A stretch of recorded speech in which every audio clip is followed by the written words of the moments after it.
You're listening to an episode recorded during the time Innovation Fuel was part of University Canada West. We are proud and grateful for the work we've done together, and we want to thank the university for being in our podcast. We are now excited to continue the journey of Innovation Fuel into its next chapter. Thanks for listening. Hello, everyone, and welcome to Innovation Fuel, the podcast that brings you fantastic stories from entrepreneurs and key industry professionals. I am Dave Kiran. And I am Gelareh. We are educators, entrepreneurs, and your hosts. Innovation Fuel is our weekly business podcast brought to you by University Canada West. Each week, we explore diverse business models, entrepreneur journeys, experts' insight, and managerial challenges, and how companies stay agile and innovative during COVID-19. Check out our episodes at www.ucanwest.ca/innovationfuel. So, Gelareh, you got product market fit, and you need to start now. You got all this great energy that's coming to your business. Oh my God, people like what I'm doing. And I'm growing. I'm growing really quickly. Uh-oh. What happens? Scale up. Oh, what do we do? How do we take it to the next level? It's really important questions. I mean, if you don't have good infrastructure, if you don't have good resources, then you can grow. You cannot just grow. It's simple. And for tech startups, for innovative startups, what is the strategic resources? Yeah. Human talents, that is the main important of that one. Is you want to scale it up, you have the product is great, but who is going to support your customers? Who is going to develop maintain that product? Who's going to do that one? But also you got to do it in a timely manner, because you just can't hire anybody off the street. To do that, you got to find that they meet your values, I assume, and they fit into your organization. And as you're growing on this side, so it's almost like you're being pulled. You're almost like, you remember Gumby? You remember Gumby? We're stretched like Gumby. How do we get this? Yeah, just even for any managers, if you want to hire someone, you put your job advertisement out there and you receive a lot of CVs. That is not related to what you want. And then when you screen it and out of 100 you choose one CV maybe, and then you bring them to the interview. What is a great interview? What is the process is going to be? How you can make it, and how to train them, how to support them, how to show, how engage them to your work, that actually they have a great performance. And what is the criteria? If Canadian experience is a good criteria to look at it or not, it's not enough. Well, you shouldn't look at it at all. Means that is the main question, because a lot of people will not get hired because they don't have Canadian experience, but they have a lot of great experience. Yeah. Well, I think, and you're talking about all these different barriers that we tend to put on these applicants. But I think today might be a story of how we might debunk some of these things, because sometimes, and especially around Canadian experience, we might have to look outside our realms in order to find the right person that's going to bring the right value to my organization, that's going to help me meet that scale up. So over to you, Gelareh. Joining us is Samarth Mod. Sam is a tech entrepreneur, and as a CEO, Sam led FreshWorks Studio to the top agile application development studio in Canada. Sam and his partner Rohit won the Small Business BC Best Immigrant Entrepreneur Award in 2018. Douglas Magazine's number 10 to watch in 2017, and Chamber of Commerce New Business Award in 2017. Wow, great guy. He is an immigrant to Canada and moved to Victoria in 2013. He is a member of Entrepreneurs Organizations, EO, since September 2017. He is a holder of the MBA degree from University of Victoria Entrepreneurship 2015 and bachelor's degree in Engineering in Information Technology IT 2010. Okay, let's welcome our tech entrepreneur, Samarth Mod. Hello, Sam. How are you doing today? I'm doing very well, Dave, Gelareh, Rafa. Doing really well. Thank you for having me. Oh, we're so looking forward to this journey with you. I've read so much. I've watched a lot of different videos on you, my friend. But I need to get some of that across to our audience here. We need to let our listeners know who this Sam individual is. Can you give us a little bit of a story, a little bit of a telltale story of where you are and how you got there? So I think very much like your audience, I've started my journey as a student. I'm an immigrant to Canada. I moved here in 2013 to pursue my MBA from University of Victoria. Before that, I was a software engineer. I was working for a large company back in India. I was doing application development for large organizations. So one of the applications that we built was Royal Bank of Canada mobile app. And I think that gave me good hands-on experience of what it takes to work for a large organization, what are the processes, what it takes to build such an enterprise-grade secure application. So I took all of that knowledge. I decided to take GMAT, took the GMAT, got a decent score, got some scholarship from University of Victoria, landed in Victoria. And essentially, I think one of the things that everyone could agree with is that when you're here, you're looking for a job and you are essentially networking. The first thing everyone tells you is how important networking is to get your first job. I think getting a first job in Canada as an outsider is very difficult. So I started networking, and through networking, I actually realized that I bring a different value where I was learning a new skill through my MBA, and I had my technology and engineering background. And if I combine the two, I think there is something there. So by the end of first semester, we started exploring entrepreneurship, and we got into starting a company with my business partner, who I've known for 15 years, who is also in Victoria with me. And then before we know it, after many years of failures and some good fortune and a lot of hard work and smart work, I'm here in front of you today. So today I'm proud to represent FreshWorks Studio. I'm the CEO and co-founder. We have grown to around 75 employees in the last 3-4 years, working with Fortune 500 companies, working with the provincial government, the federal government on developing applications that is making a difference in people's lives. So we're very proud of that. So would you tell us about, because we heard that you're the first, you get awarded because of one of the best immigrants, right? What was that about? Yeah, so I think last year or the year before, Royal Bank of Canada, they do an award ceremony every year for best immigrant entrepreneurs and top 25 immigrants. So I think there's a process for that. They essentially start with an application process, and then you have to go through a voting process. And then after that, they do decide on top 25. So I was, again, fortunate and happy to receive that award last year. And they have a special category of award, which is the Best Immigrant Entrepreneur category. And I was, again, happy to receive that award from RBC. No, that's fantastic, Sam. So, can you explain a little bit about your business? What is your business and what problem you're solving? Yeah, so we run FreshWorks Studio. We are based in Victoria. We have a small office in Vancouver. What we are trying to do is work with organization enterprises and provide them application development services. So we provide end-to-end application development, starting from requirements gathering, business analysis, doing user research, discovery, using agile methodologies to develop applications. And then we also provide testing as well as maintenance afterwards. So a good example of our work is Harbor Air mobile application, which probably people have used. So if you go to the website, we designed and developed that website, as well as if you use their mobile application.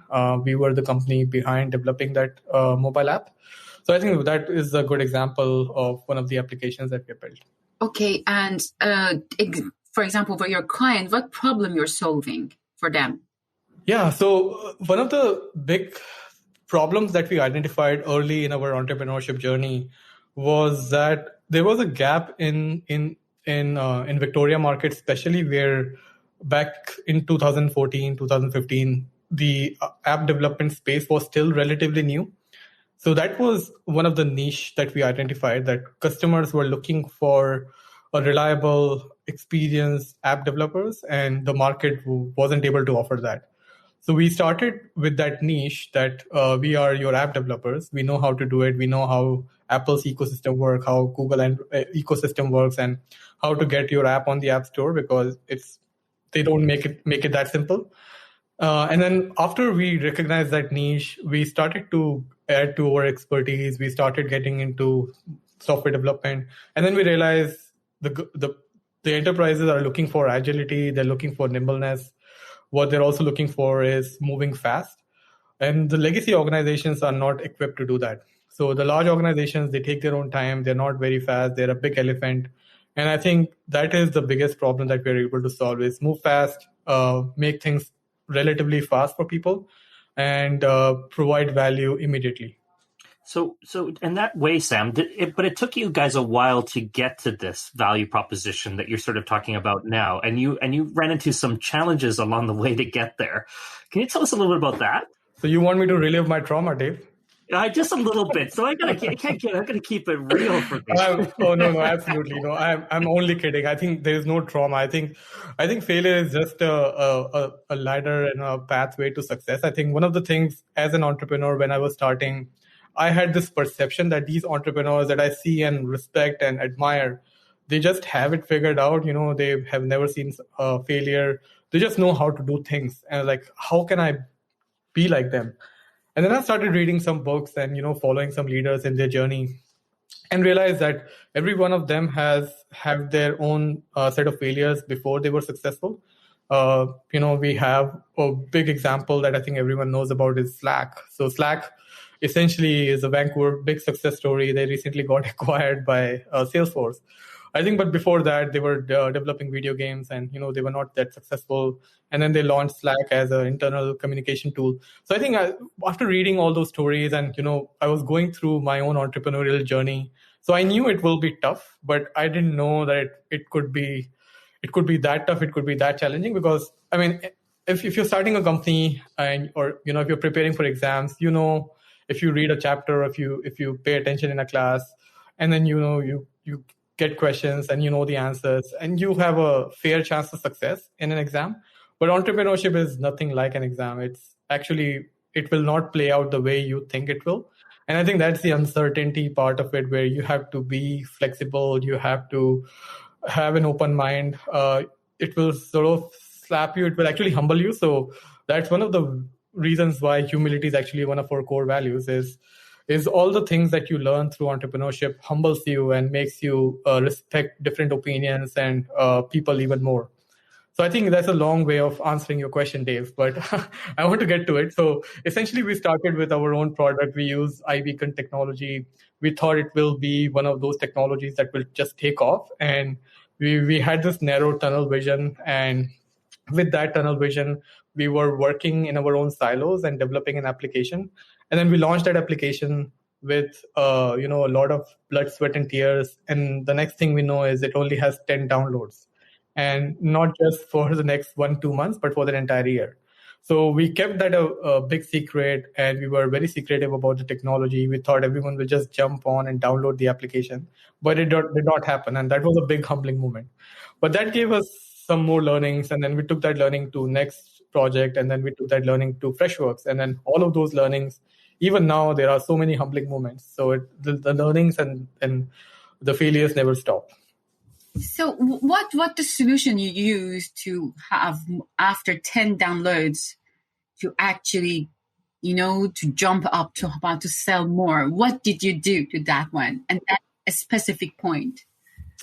Yeah, I think it's easier said right now. And it's funny how we can sort of think about what happened in the past and sort of reflect on it in a way that makes sense as well as makes you laugh. But when you're going through that journey, it was extremely painful because, you also have your personal life and you have a bunch of things going on in your personal life. And then you have this entrepreneurship journey that's not going super well. So I think once we started to understand why we did not get those many downloads, we started to open our minds up. And some people that we were connecting with earlier, they said, hey, it's a stupid idea. Don't do it. And we're like, hey, what do you know about technology? Or what do you know about this app? This is going to be a mind-blowing app and it will have millions of downloads and we'll be successful. So I think then once we did not get those many downloads and we were not that successful, then we started to reflect on some of the comments from the people and like, okay, actually those were making sense. And, if we were only humble or if we were only listening to them, we might have pivoted or we might have changed our strategy. So I think that was a big learning. So when we launched our next idea, we made sure we are talking to people. We made sure that we are talking with open mind. We were more humble. We were still aggressive, but very humble in approach. And I think that helped a lot. So the mentorship helped you a lot to do that one. So how does mentors open the market for you? Yeah, I think so. Mentorship is hugely important. I think even more than mentorship, just developing long-term relationships is important.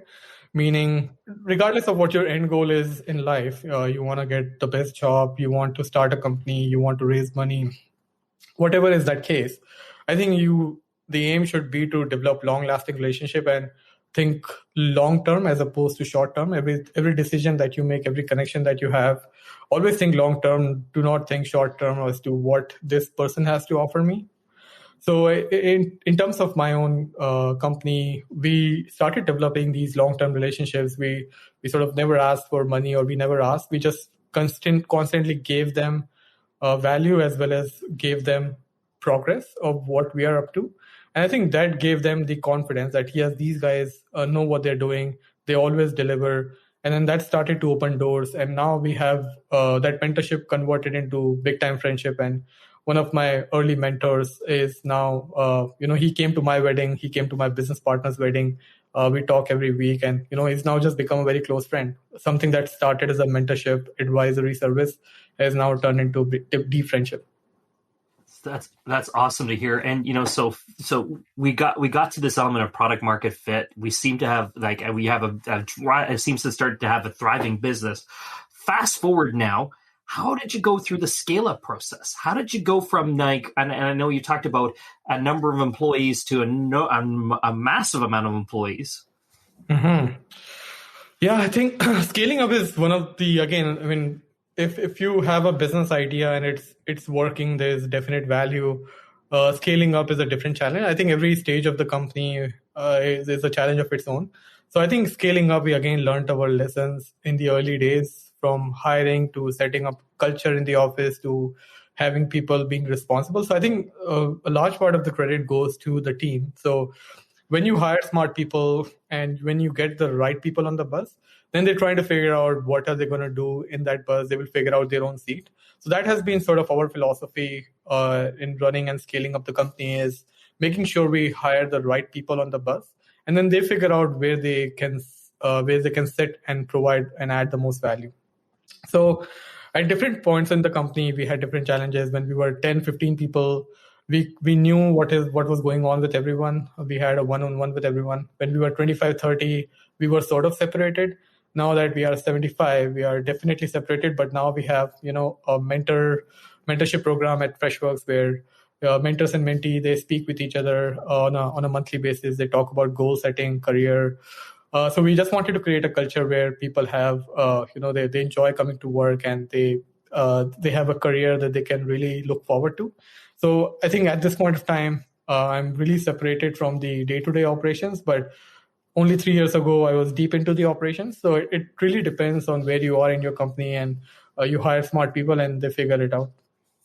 So you think that your resources is help you a lot for a scale up? Mm-hmm.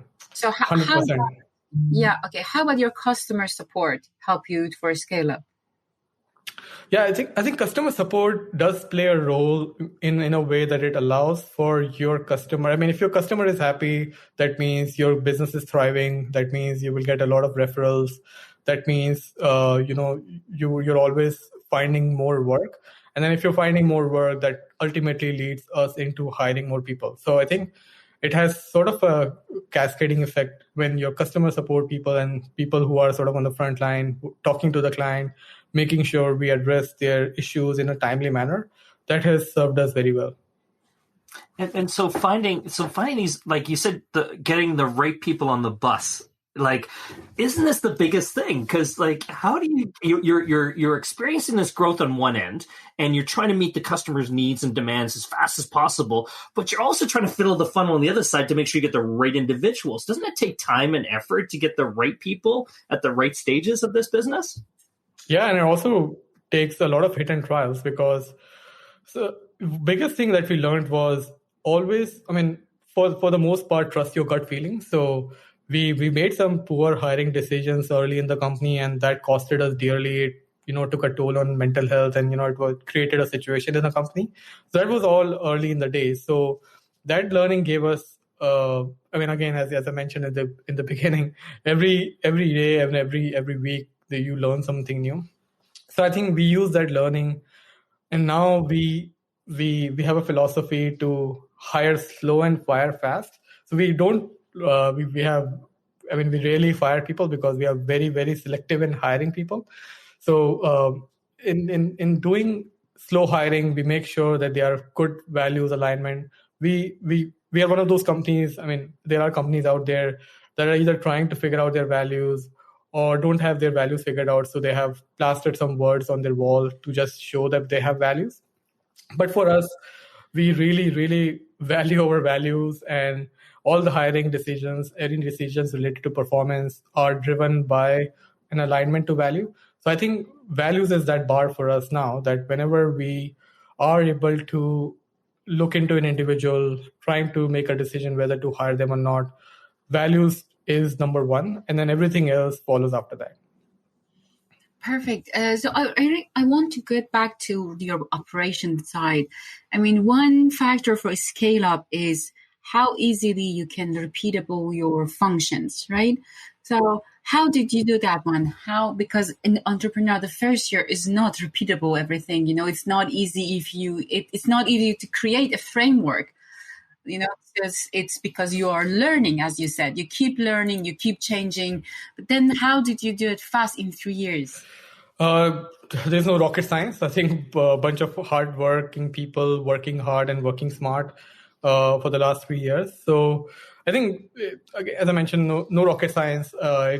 We just follow the right process, try to make sure it's repeatable by hiring smart people. So when you do hire smart people, they try to figure it out. So on the hiring side of things, we have our talent acquisition specialist.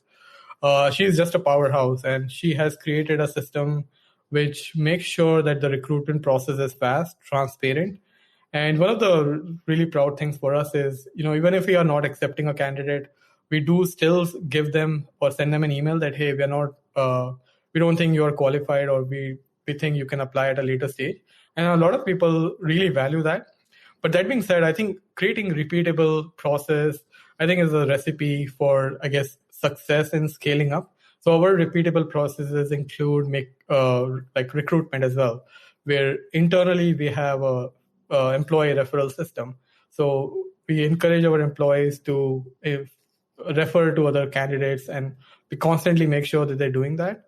When the candidates are applying through our hiring system, our ATS, they get immediate feedback on what the next steps are. So I think we have automated a lot of that process, and I think that really helps us hire fast as well as make decisions very fast.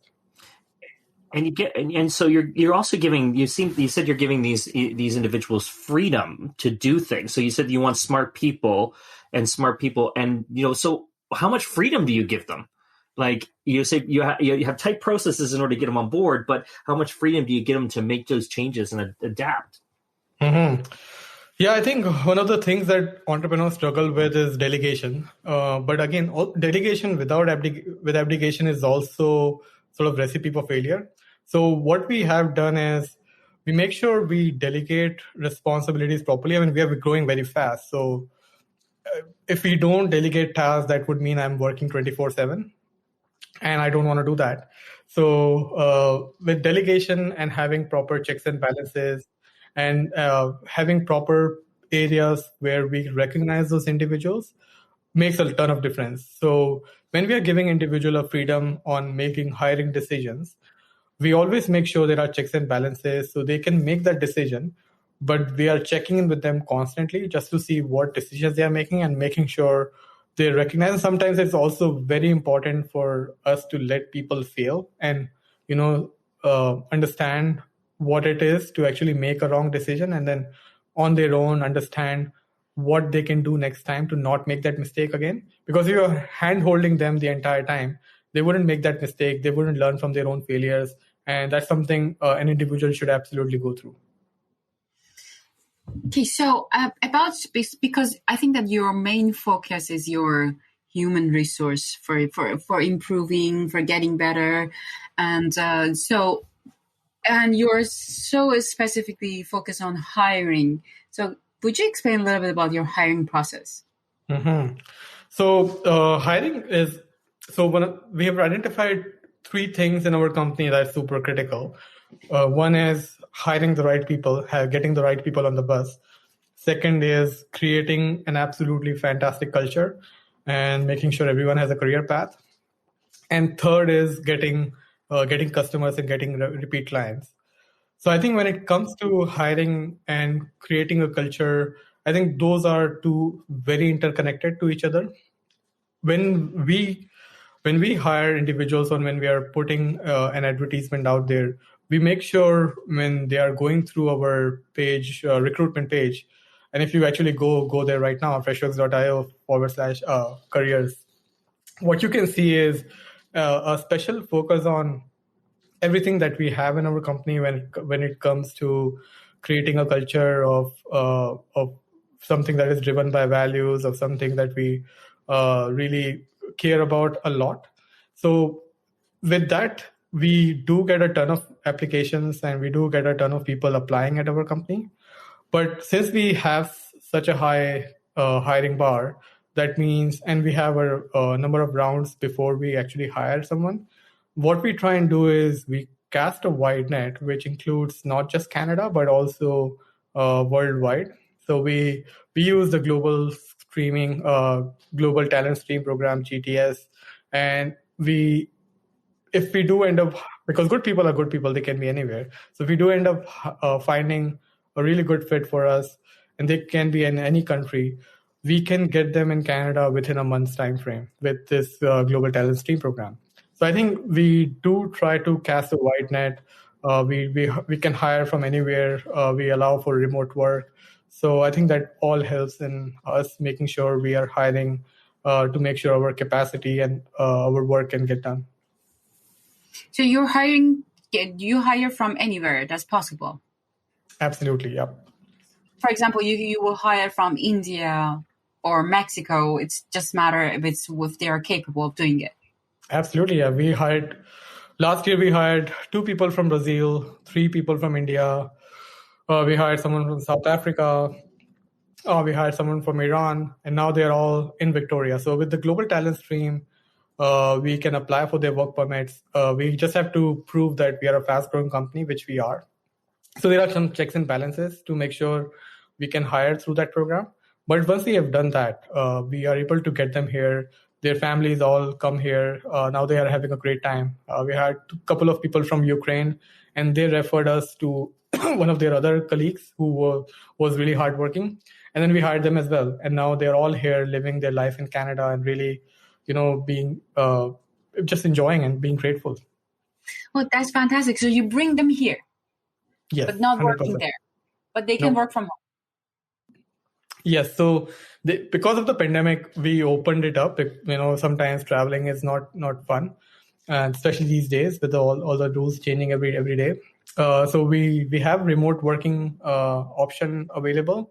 But I think when we are hiring international candidates, one of the big reasons for them to work with us is the ability for them to come and with their family to come to Canada and start their life here, and which is a big factor. And so, Sam, this seems to play into your values, that you want them as part of the team. You want them here, and being further away is not really bringing them into that element of that zone. Mm-hmm. It's huge, because one of the biggest when I reflect back on the journey, and if I'm thinking about it rationally, the thing that makes me very proud is we have 17 different nationalities represented, and collectively we speak 25 different languages. And that happened over the span of 4 years. So if FreshWorks did not exist, that would not have happened. So if we had not stayed on, we did not persevere, we were not resilient, and all of that good stuff, and we failed and folded the company, this would not have happened. And now they're starting their life and their journey in Canada. One of our employees, few of our employees now, they have houses. They apply for mortgages based on our company paperwork, and now they are raising their kids here. So it's just a very proud moment. Above everything else, that makes me very proud. So in this scale up, as you're going through the scale up element, and you're going into now, you said you've got 2 branches. You have a Vancouver branch and a Victoria branch, and does that change the dynamics of this value set? Like, because now if you say, for example, you got to expand to Toronto, or you got to expand to Seattle, or you got to expand to these areas for your business to expand. Mm-hmm. Yeah, I think with the remote work and with that becoming sort of more of a norm, I think every individual and every organization is trying to do their best to make sure different cities and different offices doesn't end up having their own different cultures.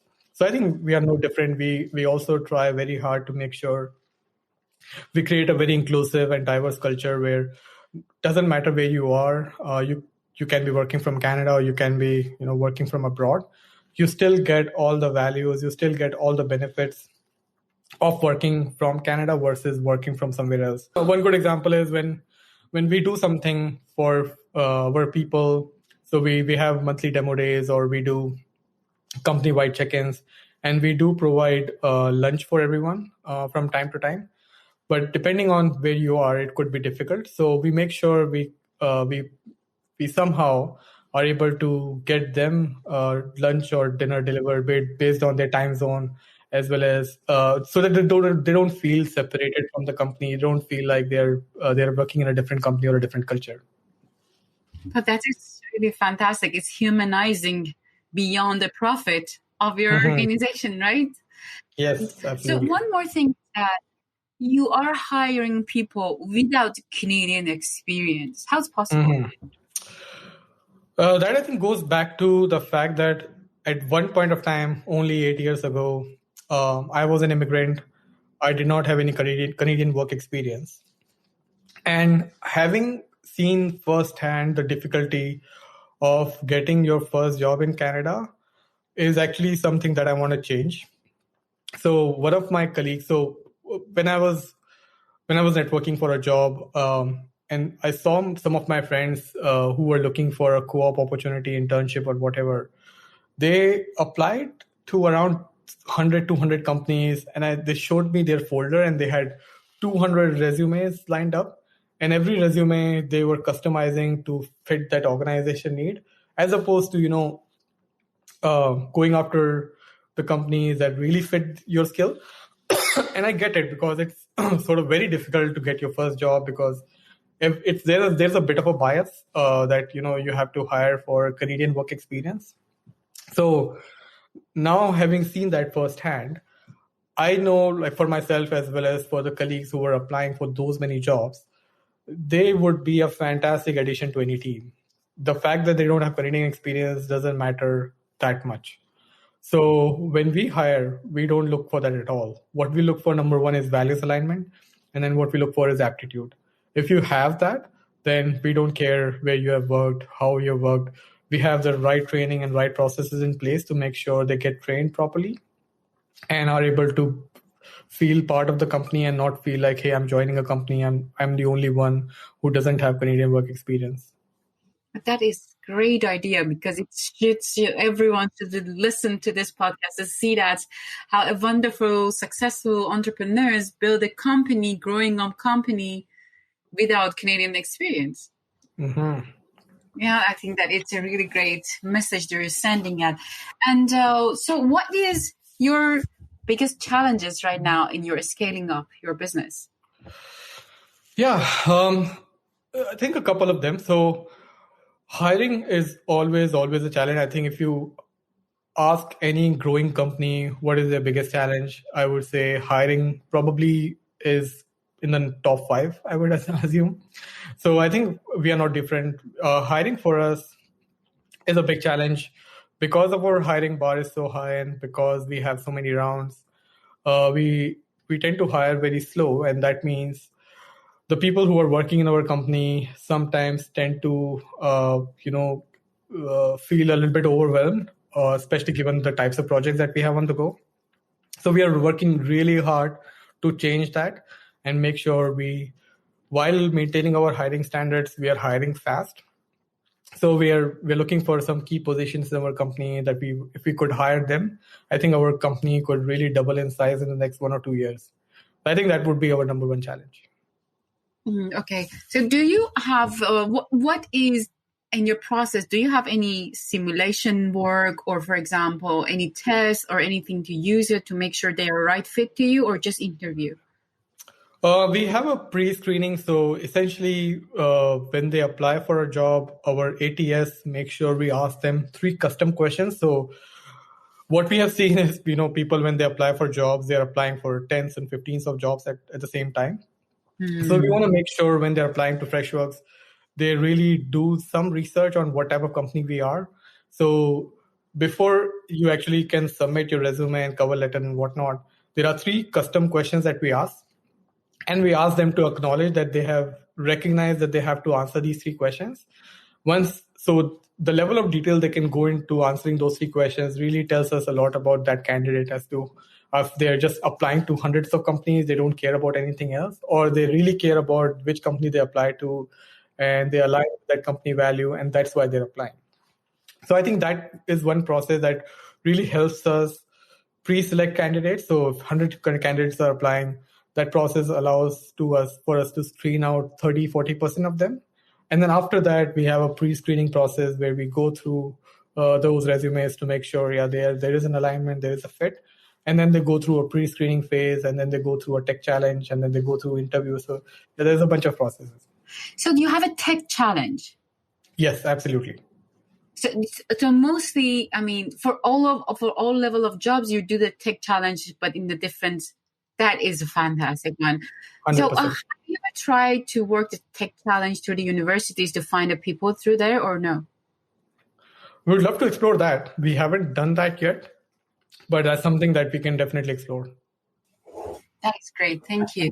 That's awesome. I think that's a continuous journey right there, my friend. We're going to figure out how we can make that happen and add, FreshWorks to our university partnership network, and how we can support you with some value and vice versa. Sam, it's been a great discussion. I always like to ask our guests to give us any last minute bits of wisdom that we haven't asked, or anything around that you can throw out to us. And then we're going to ask you after that to throw a challenge out to our students. Mm-hmm.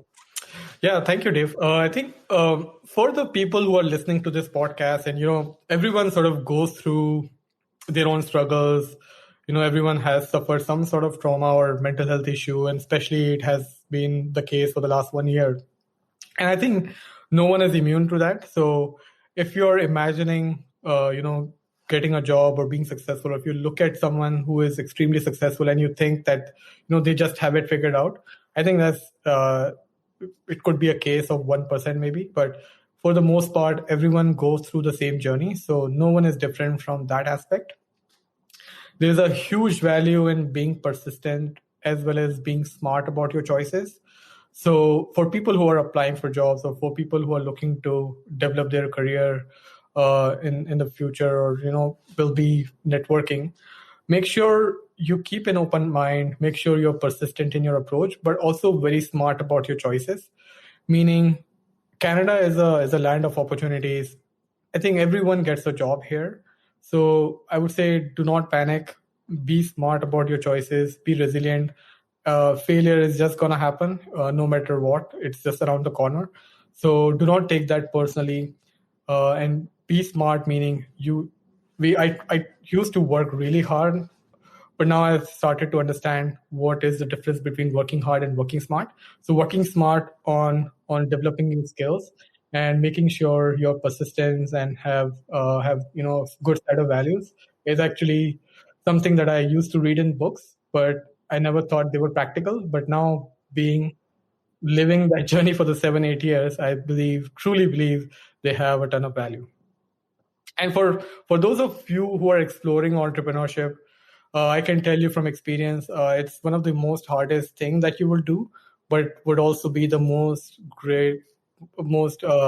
gratifying thing that you would do, and it will just make you very proud when you're successful. So, if you're an entrepreneur, if you're looking to explore entrepreneurship, there will be tons of hardship, but be smart, be humble, and I think you will be successful. Oh, great words of advice, my friend. I love it. I love this conversation. I've got to ask now, my friend, do you have a challenge that we can put out to these students, our listeners, that maybe we can get they'll come back to a class? Yeah, I think one challenge that I was thinking, and that's something that was given to me as a challenge when I was a student back in the university. And that's sort of on a personal level. I don't know if you can use that in the class, but I really challenge the listener, because right after you listen to a podcast, if you feel excited and motivated, I think that's the time you take the action. So I really challenge the students listening, feeling motivated either to be an entrepreneur or get a job or, whatever their ambitions are, to really write it down, and write it down in a way which is a vivid description, not just, hey, I want to get a job in 6 months. Have a vivid description of what that job looks like. What are you doing that makes you happy? And create a one-page plan of how are you going to tackle it. So it could be as simple as step 0, I'm going to start networking more. I'm going to reach out to 10 people on LinkedIn. I'm going to get connected with them. I'm going to have a virtual coffee meeting with them. Step 2, after meeting with them, I will send them a nice follow-up message. Step 3, I will read their website, make sure I'm well-researched. Step 4, I will apply to that job. So come up with a one-page plan of what actions you're going to take that will let you work on that goal that you have. So it could be getting a job. It could be, working on your own business idea. Love it, my friend. Great challenge. It's out there. Let's get that. Let's see what happens for it. I think you might get some professors reaching out to you to have maybe you in the classroom so they can present some of these to you back. So it would be a fun journey. Love it. I love it, my friend. Thank you, Sam. It's been a great journey so far. I love it. I can't wait to continue our relationship with you and see where else we can take this with you. Great conversation, my friend. Thank you, Sam.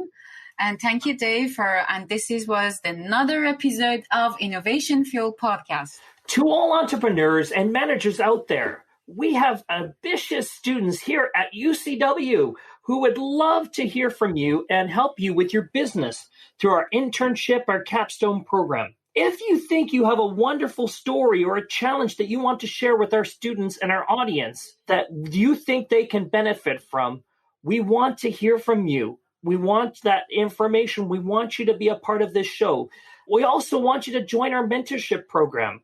We've got a great mentorship program to help students as they move on their educational journey towards getting into a career or launching a new opportunity. So reach out to us, connect with us at www.ucanwest.ca/Innovation Fuel. You have just listened to the Innovation Fuel podcast with your hosts, Dave and Gelareh. Subscribe to our podcast on Apple, Google, or Spotify. Join us next week for another innovative story. Thank you for listening and have a great week.